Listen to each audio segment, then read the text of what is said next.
One morning, Thomas the tank engine was grumbling loudly at the other engines.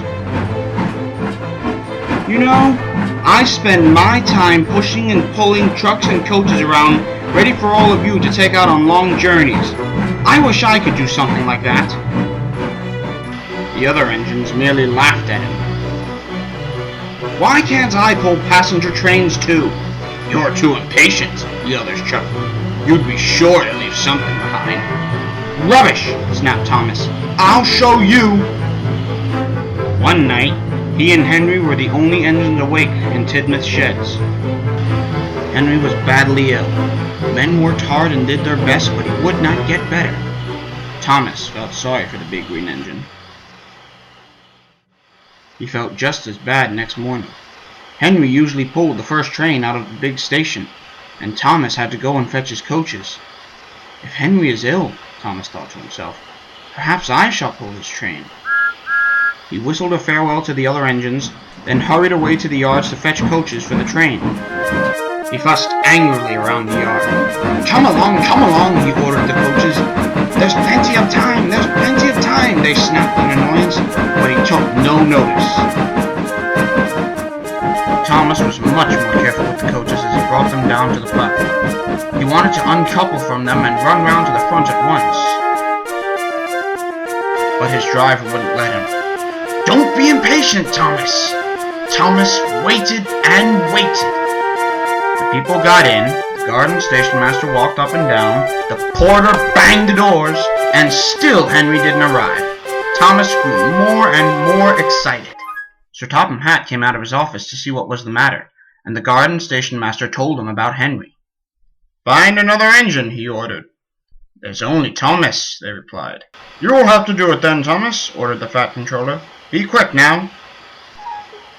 So Thomas ran round in front and backed down on the coaches, ready to start. Don't be impatient, called his driver. Wait until everything's ready, then we'll have a good start. But Thomas was too impatient to listen. What happened next, no one knows to this day. Perhaps they forgot to couple Thomas to the train, or perhaps the driver pulled the lever by mistake. Anyway, Thomas started. As he passed the first signal box, men waved and shouted for him to stop, but he didn't pay any attention. They're waving because I'm such a splendid engine, Thomas thought to himself. Henry says it's hard to pull trains, but I think it's rather easy. Hurry, Thomas called out, pretending to be like Gordon. People have never seen me pulling a train before. It's nice of them to wave, and he whistled to them. Thank you very much. Then they came to a signal set at danger. Bother, he thought, I must stop, and we were going so nicely too. What a nuisance signals are. He blew an angry on his whistle. The signalman ran up. Hello, Thomas, he said. What are you doing here? I'm pulling a train, can't you see? Said Thomas. Where are your coaches then? Asked the signalman. Thomas looked back.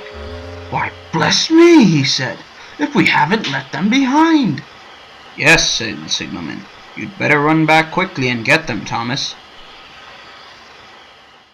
Poor Thomas was so sad he nearly cried.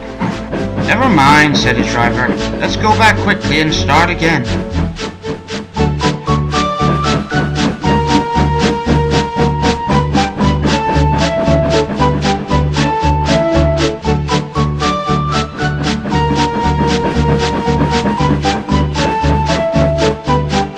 At the station, all the passengers were talking at once.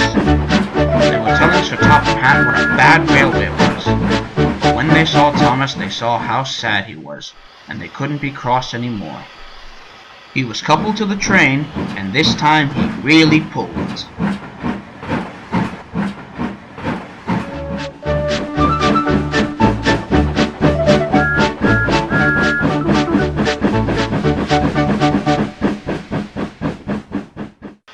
But for a long time afterwards, the other engines would tease him, saying, Look, there goes Thomas, who wanted to pull a train of his own but forgot the coaches.